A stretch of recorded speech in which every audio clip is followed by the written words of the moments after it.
All right. Now, before I ask you any questions, everyone remembers our fancy Q&A system. It's definitely going to work.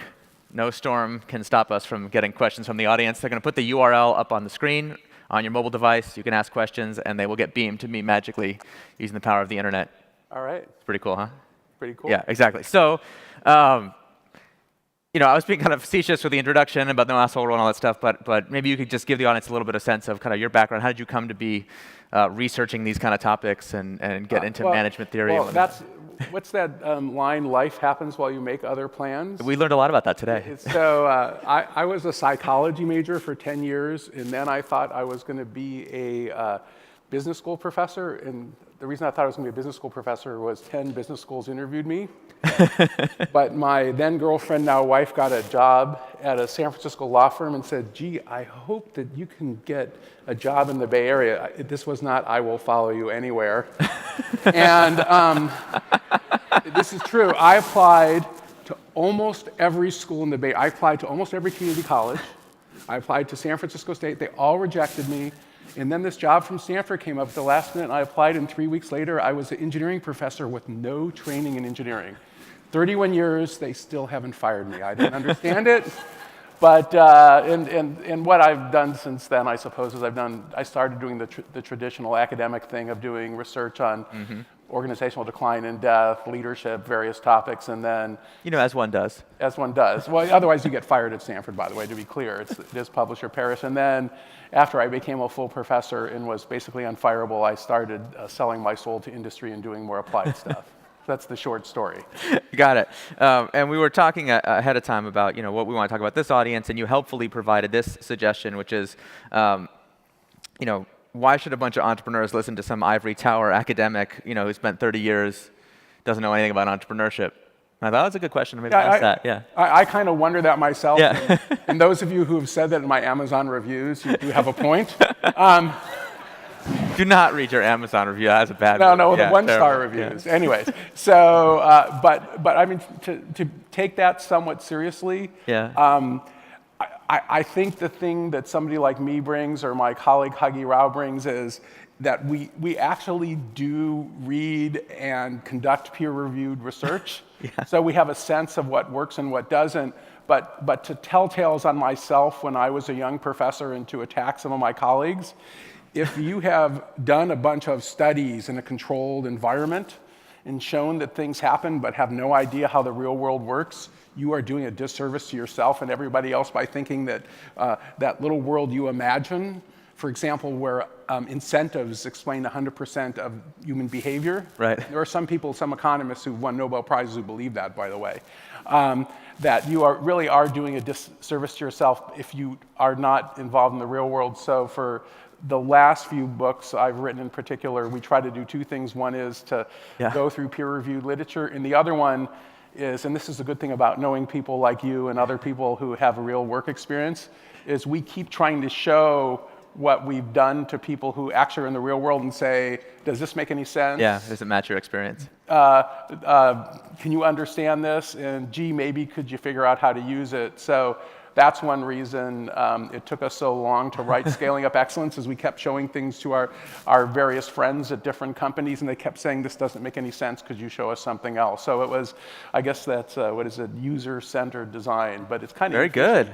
So, yeah, but it took like 7 years, right? Yeah, well, kind of 2 or 3 years of writing. Yeah. And then plus there was all the wine drinking. Huggy and I drank a lot of wine together. That was like a year. Yeah, I mean, we joke about it, but I actually really appreciate that approach, and I feel like it's a rare combination. I wish more business books and more business authors had that combination of, some actual theory that has some stuff that hasn't been tested, but then that real world focus, because so much of it is just like, hey, I did this thing and it worked out for me, so. But it is sort of, I don't know whether you have this experience, but it is sort of horrifying when you write something down. Because, really, we talk to people and do the best we can, and then we write it down, and then you go into an organization and they're actually doing it. You're telling me. So I won't use the name of the organization. I was at an organization on Tuesday, and they took 2 major ideas from our book. There's this word KPI, key performance indicators. Yeah. So their there's 100 people in this company whose metrics are attached to our ideas. And, we did the best we could, but what if we're wrong? We could be wrong. You're not supposed to ever admit the possibility as a Really? professional expert. Yeah, I don't know if you know that. Oh. I'm just kidding. No, I mean, there's a reason we want to have this conversation. When here. I tell, so this is wisdom. So if you look at research on wisdom, what you're supposed to do is have the confidence to believe what you're doing and talking about is right. Yeah. The humility to believe it actually might be wrong, and walking that line is difficult. CEOs, by the way, and other people, entrepreneurs who start firms, you probably have to pretend you're righter than you actually are. Naturally. Otherwise, you're in trouble. But as an academic, we can sort of tell tales on ourselves more because we have tenure and the money's going to keep coming in, if less than what you hope to get. Yeah, not a lot of entrepreneurs with tenure, unfortunately. No. But maybe that's for the best. I don't know. I was actually, Mark, Yeah. who just spoke, I was talking to him. He was talking about how maybe Adobe could give him tenure so he couldn't get fired because he's trying all that crazy stuff. Man, if only our corporate innovators could have that, that actually would be really great. They'd probably do less good work, actually, because the fear is really great. Is that your professional opinion? No, actually, yeah. Is that actually, what I would, it's, there's this thing called the Yerkes-Dodson law, which is sort of the amount of fear or tension or whatever, or anxiety. You got to at least be moderately anxious and believe that there's some chance that if you fail, something happens. Yeah, you want that moderate sweet spot right in the middle. Yeah. I believe that. Okay, I want to get into the most recent book, which I'm a big fan of. But one of the things that we've talked about is that the way people are teaching management and entrepreneurship at Stanford, and other universities is changing, and you're right in the middle of that. I thought you kind of give us a sense. There's a huge belief out there in the community, I'm sure you're aware, that these things can't be taught or that the way that they're taught doesn't make sense. And I like the fact that it's changing. I actually take, So in general, and you could see sort of the spirit in Mark's presentation even a bit. The way that education is changing, and it's not changing suddenly, but in some places a lot, and in other places a little, is we're starting to get students out there actually doing stuff rather than just talking about it. Because, let's face it, the way that academia usually works is you talk and you talk and you talk and you talk and you talk and you talk, and then you say, well, you should go out and do something. But especially, at least the part where I've seen it most closely, there's something called the Stanford D School or Hasso-Plattner Institute of Design, where we do use principles that are not really, when I see what's in the lean startup stuff, it's the idea of the minimum viable product, prototyping, moving forward. And so do to think is starting to invade everything. So to just give you two themes of this conversation, of this conference, are innovation and entrepreneurship, certainly. So one class, which I don't teach, but Steve Blank sort of teaches one like this, but they're called Launchpad, and what we do with this class in particular, it's taught by an early stage venture capitalist named Michael Deering, who's funded, besides the Stanford stuff, 80 companies since 2006, and another guy named Perry Claiborne, who's an entrepreneur who invented the modern snowshoe. And to get in this class, you have to start a company. And if you don't have a product by week 5 or 6, they throw you out. And so since 2000, I think I'm getting this right, 5 years. So since 2009, 50 companies have been started in this class. 25 or 26 are still alive. Our success story we talk about is Pulse, which was sold to LinkedIn for $90 million. The two guys who started that waited in line the day that the new iPad came out. Literally, in front of the Apple store, I think it was April 6, 2010, they waited in line. They wrote a program called Pulse, and they had $200,000, talk about a minimum viable product, they had $200,000 or so in sales, and the rest is sort of history. But that's an extreme case of it. And the other thing about the grading in that class that I really like, the way that Perry and Michael grade it, is they give the highest grades to the biggest failures and the biggest successes, because they want you to try to swing it out of the park. And if you chicken out and try to go down the middle, they hassle you to increase your risk. Wouldn't it be great if corporate America would do that more often? Yeah, and that's what I like about Mark, who I saw us talking at lunch. Yeah. He's pushing people to increase their failure rate, that's a pretty rare thing when you got KPIs. Yeah, and yet KPIs is something that you recommend that people adopt. But Mark's KPI is more failure.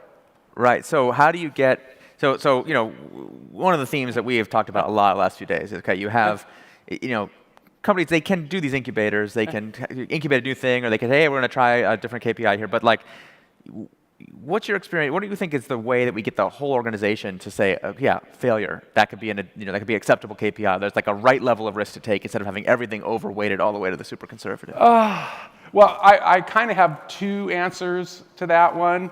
The first one is that, gee, maybe the way to think about it, and this is something stolen directly from folks at IDEO, is to try to figure out where in your organization you actually want to fail a lot. Because, I mean, let's face it, if any of us needed surgery this afternoon, we would not want to go to the hospital that has the highest failure rate in San Francisco. We just don't want to do that. But there might be a sort of lab where you'd want to have people fail more quickly. The other thing, which is, and I guess I'm telling too many IDEO stories. I've hung out there a lot, and we're actually both IDEO fellows. I'm not sure what that means. Whatever it means, we are both. We are both IDEO fellows. We're fellow fellows. But Tim Brown, who's the CEO of IDEO, one of the ways he screens clients is when they start asking about metrics and success things too early on in the conversation, he says, you don't get it. The front end of innovation is so messy that if you focus on counting things rather than just muddling forward the best you can, you're going to be in trouble. So on one hand, you could have metrics like failure rate, but on the other hand, there's a point where if you're focusing on counting it rather than doing it, I think you start getting in trouble. Although eventually, when you institutionalize it, maybe you could have a metric that actually works. Okay, we have to take a quick time out. We're having a microphone static problem, which compared to having a giant rainstorm black out the whole block, it's not really that big a deal. But they're asking me to ask you if you'll unbutton the first button of your shirt. Okay. And well, you guys are desperate. So that wasn't what I was expecting to have happen, but we pivoted. But the guy backstage, out, I said, I'm always creating problems, and at least he didn't come out and unbutton it for me. Okay, so yes, now we've done that. So now, it's as much as is that you get. solving our microphone problem? Okay, apparently we're in good shape. Okay, so sorry about that. Let's talk about the book now that we're changing topics. Okay. So Scaling Up Excellence, you should all read it, by the way. I'm a big fan of the book. You mentioned research took a long time. You've obviously built on research that you'd done before for previous books, but how did you get into that topic? Why did you find it interesting, and what kind of culminated in writing the book? Well, a couple of things happened. And maybe the main one was, and this is in about 2006 or 2007, my co-author Hagigriva Rao and I, we started an executive program that we were supposed to help companies make them more innovative. So, and it actually seemed to be going pretty well until people would ask us this question, which was, so we got this little part of our organization, and I remember getting asked this by a guy from, Armour. They make spam, like literally spam. Actual spam. Actual spam. And then also somebody from Google in the same day, which is, we've got this little spot that's really good at this. How do we spread it further? And we had just terrible answers. And then we figured out that they would call this a scaling problem. And then, kind of like the word asshole, although it's not quite as powerful, when we started using the word scaling, people would get really excited, even though they didn't know what it was and we didn't know what it was. And Steve Jobs called this product lust, by the way, when you want to buy something even though you don't know what it is. And so between those two things, we started working on it. And then somewhere along the line, Ankat and Akshay, who started Pulse, were part of it. We started noticing that scaling was a problem in startups. So the startup folks would get all excited. And after about 3 years, what we figured out is the problem that we were trying to, I wouldn't use the word solve. Anybody who tells you that they can solve all your scaling problems is lying to you and to themselves. It's part of a problem. Was essentially situations where you've got something that's a little bit of something good in an organization, and you want to spread it further to others without screwing it up or screwing up the organization. And also around the same time, I guess we were working with a woman named Claudia Kachka at Procter & Gamble, whose job it was to spread innovation, sort of design thinking type stuff throughout Procter & Gamble, and she grew from kind of one product and one or two folks to 300 folks and a bunch of products. So we saw this actually happening, and to go back to the D School, my buddy Perry Claiborne, who also teaches that entrepreneurship class, he was one of the lead people in actually making that happen. So that all got it. And then we started spending our years doing case studies, reading peer-reviewed literature, and trying to write something that made some sense. So that's right. Well, we appreciate that last one especially. We tried. And for those who have been focused, we've had a number of stories, both of startups that have gone through hypergrowth and companies that are trying to adopt lean startup methods. And this has been kind of a recurring theme of, the temptation to come in and say, well, I'm going to transform the whole organization. Top down, everyone does the training, everyone has to do it on Friday we were used to be like this, and on Monday we're in the new system, not as effective as doing this kind of small thing. But kind of walk us through why, first of all, why does it seem so logical that you just you're a top-down command and control company, that's the whole point of having a corporation in the first place. Why doesn't it work? Just maybe say in the opposite, why doesn't it work? Just be like, everybody, we're doing the new thing. Well, it doesn't. Well, there's so many reasons it doesn't work, but I would start out with that senior executives, especially board members, are the worst, by the way. Yeah. They tend to suffer from sort of three things. We call this the cluster FUD with the G mentality, because our editor, who is here, bless his heart, would let us use that word. Anyway, thanks, Roger. So senior executives often suffer from illusion, incompetence, and impatience, that they want everything to happen all at once. And if you look at the history of human change, everything from a social movement to the growth of an organization to spreading design thinking or lean startup stuff, pick it. The fact is that it spreads best when you don't spread a thin coat of peanut butter over everyone.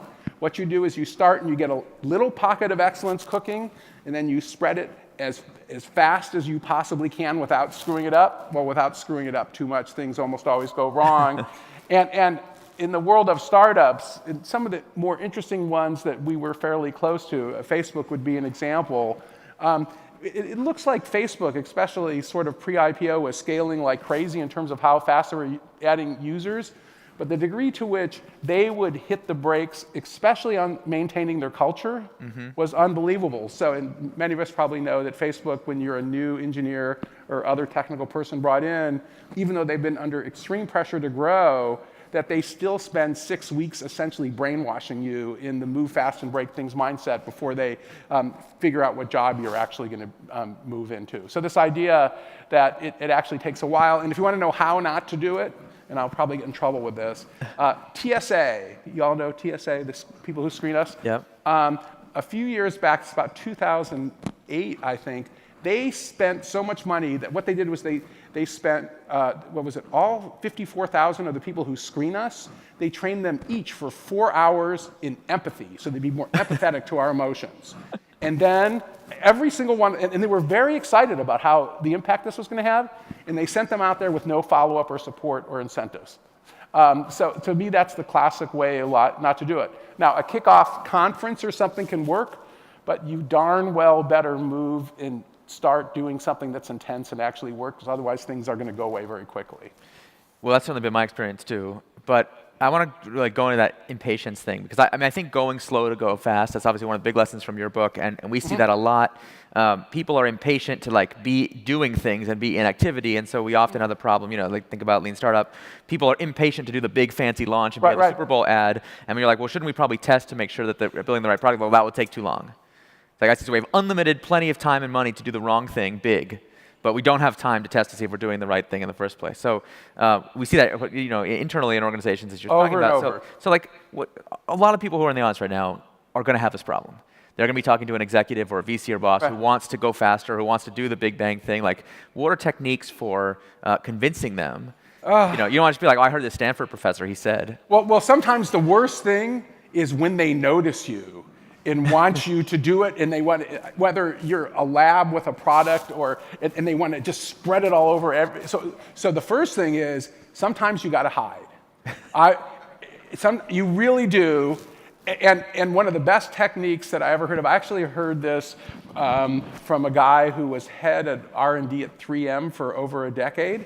And what he said he learned to do when he was dealing with the senior executives, he was head of R&D, is he said, I would show them bright, shiny things that sounded really cool, and they'd get all excited and want to throw funding in it, but the stuff that really mattered, I wouldn't tell them about.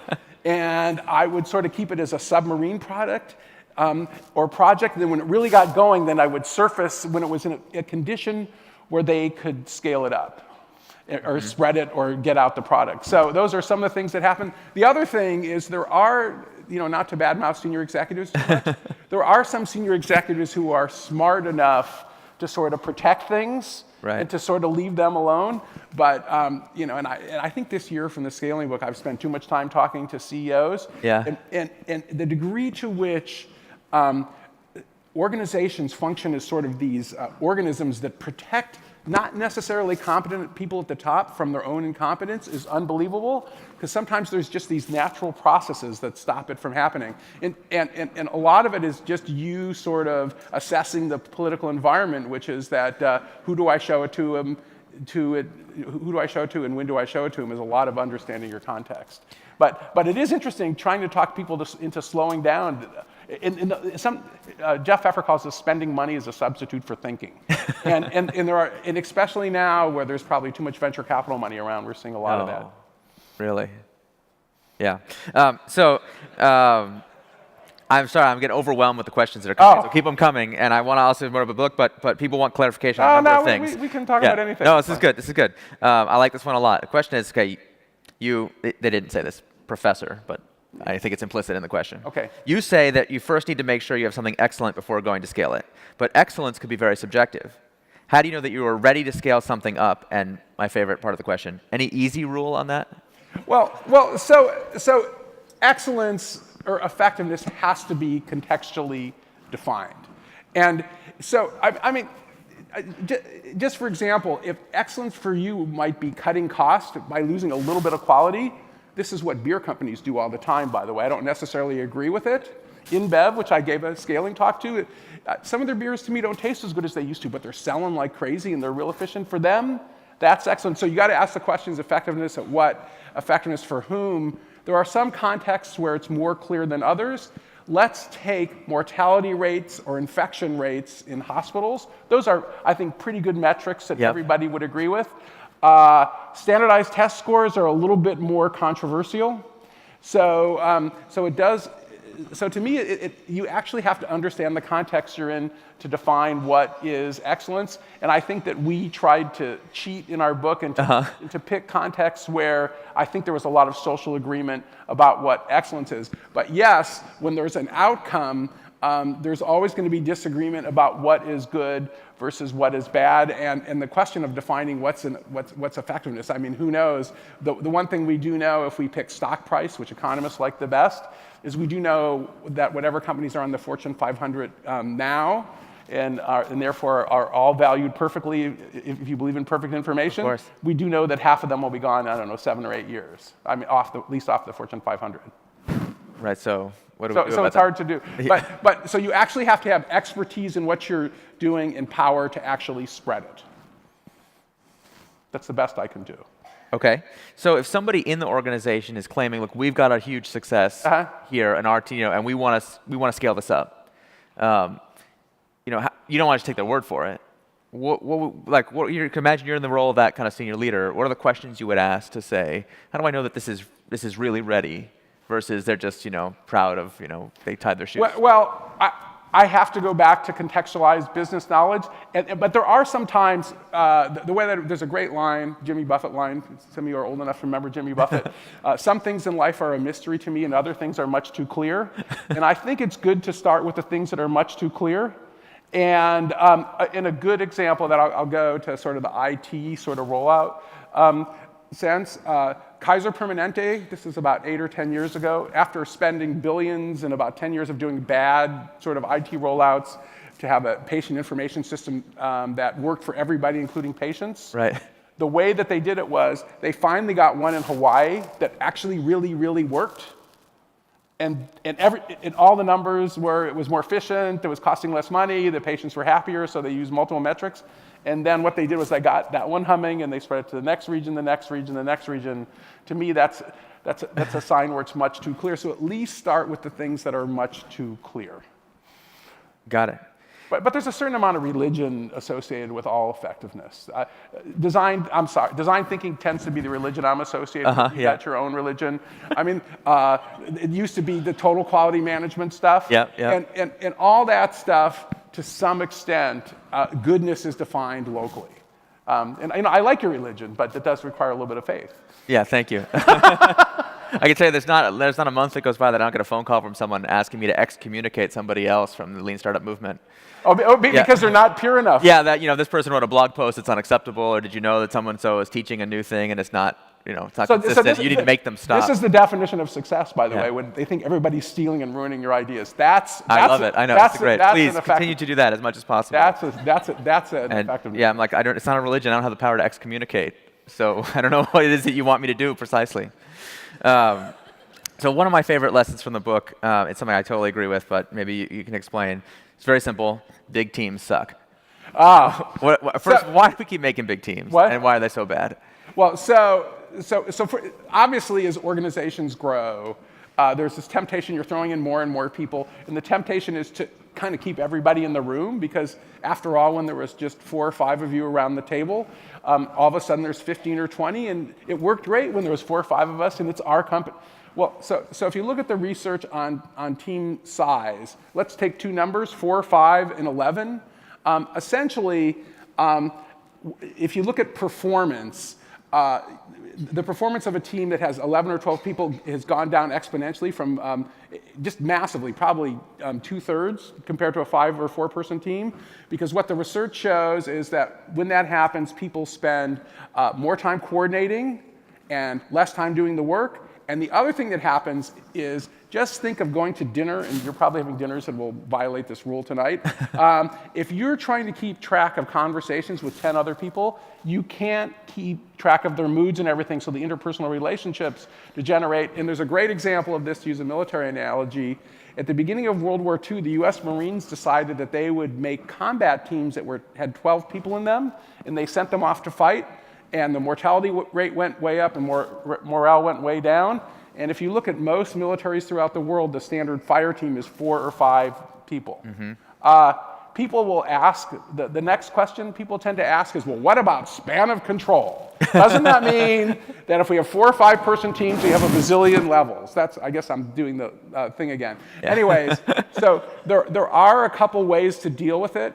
And my top one, and this is something we haven't talked about in the book, but one thing I really believe in, and Facebook does this really well, Google does this well, the US Marines do this well, McKinsey does this well, is I believe in brainwashing. Because the more that people have, and I'm not kidding, the more that people in an organization have really strong agreement, the way we put it is what's sacred and what's taboo, even though you might not like it, this gets us back to what is effectiveness. It helps people coordinate, and then that's why McKinsey can have teams spread all over the world. And I don't know how they do it. I've been working with them for years, but they somehow or another, after being in the company for 3 months, are completely brainwashed in the McKinsey way. And as I say, you might not like it, but it sure works for them. And I mean, an example, in a company, there are some things I don't like about, including the fact that they weren't selling my books for a while, which is Amazon. Outrageous. So I gave a scaling talk at Amazon, and I said to them, what is sacred and what is taboo here? There's about 160 people, and we all know they're in so many different businesses, it's ridiculous now. Yeah. Everything from hardware to the book business to grocery delivery and everything. Immediately, what's sacred is the customer, and they really, really believe that and act that way. And what's taboo is wasting money. They're the only organization I've ever worked with that is actually cheaper than Walmart. And they it scares the hell out of Walmart, by the way. Have you ever talked in their book series? Is that? Oh, yeah. The Amazon. So here's the rules at their book series. The rule is, so they're the largest bookseller in the world, by the way. We all know that, right?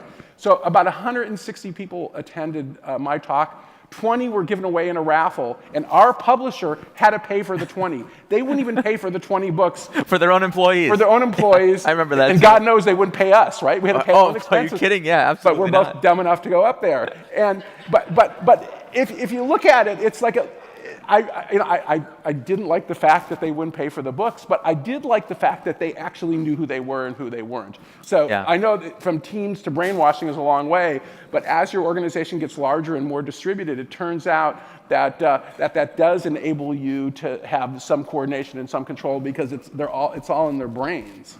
Any brainwashing tips? The more people suffer, and the more they think it's of their own volition, the better off it is. That's one of the great things about going through hell in a startup together with people, or any project, is after that you're sort of bonded. And that's how every major military in the world does it. The sort of boot camp model. Boot camp, yeah. So suffer, perceived choice. Oh, and do it in public so you can't revoke it. So, right. so that's, to go back to the design school where we actually do a lot of brainwashing, the way our classes work is everything's completely in public. There's kind of nowhere to hide. Mm-hmm. So that's another thing, is that there's nowhere to hide. Now, I personally hate being in organizations like that. Yeah. So I'm telling people to do the kind of organization I would run from, because right now I don't think my dean knows where I am, for example. Yeah. It's 5 p.m. Do you know where your professors are? Yes.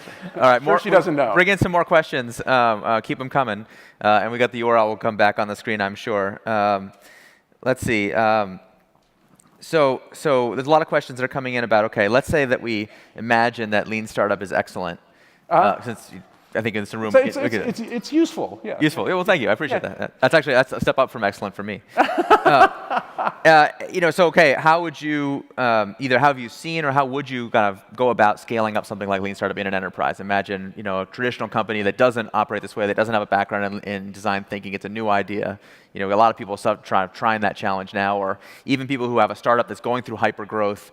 Again, has that same challenge. How do I not just be a great entrepreneur myself, but help the people who work for me become great entrepreneurs? What advice do you have? Well, so the first advice I have, and just so I know more about the challenges of scaling up design thinking than the lean startup stuff, sure.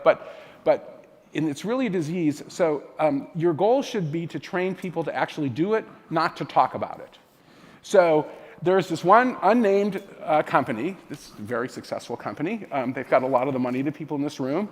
And they are so good at talking about design thinking, it's unbelievable. But we asked a really interesting question about a year ago, which was, can you show us one product or process that's actually been changed by design thinking? And even though we couldn't find one in this giant multinational company. So your goal is to get people to actually do it, not to talk about it. So they had scaled up talking about design thinking beautifully. Yeah, scaling up talking about it is so much easier. And the vanity metrics are great, because it's like how many people went to the training and how many people are spouting the buzzwords in meetings. Yeah. So by the way, this is, if you look at the death of not the death, but kind of the demise of total quality management, you could see the firms where people would go through training, but didn't actually use it to improve a process, so it's actually the same disease. Yeah. So there's that, and then the other thing we've already talked about that, which is where you start, and I would go to Claudia Kochka here, which is that what you want to do is you want to go to somebody who is desperate.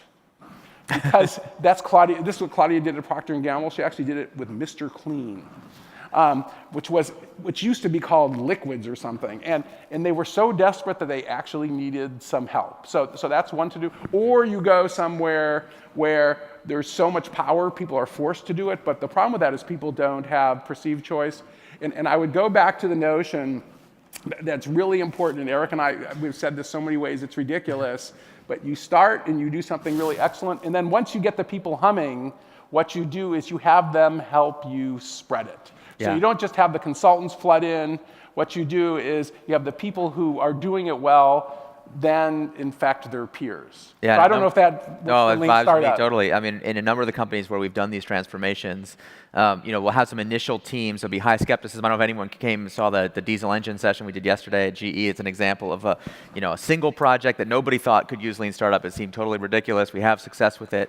Maybe go to a few more projects, and then as they start to get excited about it, my philosophy has always been: don't hire 100 coaches, 100 people. Right. Like, train your own people internally to teach and train and spread the gospel, to stick with the religion metaphor, throughout the company. But then, so what we saw was really interesting is a number of the people who are now leading that initiative were members of those initial teams. So they're speaking from experience. They actually lived through the transformation themselves. And so when they go to coach and teach and persuade, instead of saying, I heard from this guy, I read this book, or I went to this cool conference, I saw this great story, they can say, no, I personally witnessed this and I know that it works. And it's a much more powerful story. One other thing I would add, which I don't know if this resonates with your experience, which is the worst thing is indifference. So the people who hate what you're doing and are screaming at you and telling you you're going to ruin the company are actually usually much better than the people who sit there and tune out. Because when you flip those people, they're the best. They're the best, and then they can say, I was where you were, And by the way, this is exactly the way religion works. Just to be clear, this is how cult. You're gonna get me in real trouble here today. No. We are all human beings. Cult socialization, spread. It's all the same thing. Whether it's good or evil, we can debate, or good or bad. But if you want to get people to do stuff, this idea about cranking up the emotional arousal is really, really important. It is not just a rational exercise to spread anything, whether it's good or bad. And this is one thing. We talk about Jobs and the two companies he was most involved in, Pixar and Apple, two of the most different companies that I know. If you ever met Ed Catmull from Pixar, he's so mellow and kind and warm and open. And then you got kind of the Apple thing. But the one thing that both those companies had was, and still have, is that the first order of business is collective pride. We're doing great things together. And there are places where people really don't talk about money very much. They talk about, we're going to do things we're proud of and we're going to do them together. Mm-hmm. And much better. And by the way, you might make more money through that process, but when you start doing that, it moves people away from thinking about their individual self-interest and to do something for the greater good. All right, we're getting more questions in now, and keep them coming. This one is a slightly different topic. We're kind of going back to something we talked about very at the beginning, which is any tips for how to persuade business schools to teach lean startup instead of, I like this, business plan / lemonade stand startups? Well, so first of all, I'm an engineering professor. I want to make that real clear. I'm not a business school professor. You're not speaking on behalf of the Stanford Business School? But one thing that is working at Stanford a bit, so the design school that we teach in, let me go back to the principle. The principle is that what the faculty and the deans do, and I'm a faculty, is sometimes independently of good things that happen in places like Stanford, because there is an internal market and the students often know best. Yep. And so one reason that I think that the D School works the way that it does is none of our classes are required, and 2/3 or 3/4 of our faculty are not tenure track faculty. And so you end up in a situation where everybody is there by perceived choice. So that's one thing that helps. And then the other thing that helps is that when people actually start doing stuff rather than just talking about it, and we do this in innovation, we do this in product design, we do this in entrepreneurship, that the success stories are so much better than, I wrote this business plan. Isn't it fabulous? And if you can show the story that, I don't know, that like one of our student groups came up with something called the Embrace, which is, it's basically a cheap replacement for an incubator for people in poor countries. Oh, yeah. That's a lot better story than coming up with a business plan, or the Pulse story I told. So I do, at Stanford, and I don't want to just talk about how great Stanford is. There's certainly issues at Stanford, but there's a lot of other places where, despite the faculty and despite the administration, they're moving in the direction of more hands-on doing stuff, hopefully that's evidence-based. University of Toronto, the Rotman Business School, that's a school that has really had fantastic transformation in this regard. So there are some great schools. Yeah, I spent some time helping the Harvard Business School work on their curriculum, and this probably won't make your dean very happy, but one of the things that was really interesting is you could get an MBA for, I don't know how many hundreds of years it's been now at Harvard Business School without actually running a business. And they're like, hey, how about if we make the students create a business while they're here and have that experience, and not just the people who want to be crazy entrepreneurs, but also the people planning to go into private equity, investment banking, and all these other fields, because who decides who buys the startups, and who decides which startups get invested in, and who makes the public policy that can help or destroy startups? It tends to be graduates of these business schools. And if they've never been in a startup and have no idea what entrepreneurship is, we're in a lot of trouble. We're in a lot of trouble. I think that's right. You agree with that? Yeah, I do agree with that. One thing that was sort of interesting, remember, I do teach some MBAs when I'm in the engineering school mostly, but some of the best students I had, both in the business school and the engineering school, were the ones who came back to school after the 2001 technology meltdown here, because they actually had a bunch of business experience. Yeah. So, and some humility, probably. And some humility and some knowledge. And so they were actually much better to teach. And that's why, as somebody who teaches sort of management and leadership stuff, I don't know what your experience is. My experience is that a group of brand new MBAs or undergraduates are difficult to teach it. A group of CEOs is actually really easy because they figured out it's important. But And I wouldn't blame business schools for everything. I think that that good things happen despite despite the education we give them. Right. It's really hard to screw up smart people, by the way. It really is. Okay, so this is one of my favorite questions that came in, which is, how do I know if I'm an asshole? How do you know if you're an asshole? Yeah. Well, there's the joke. There's an old joke, which is that every group has an asshole. So if you don't see one, if you look around, it's you. That's an old joke. I don't know if it's true.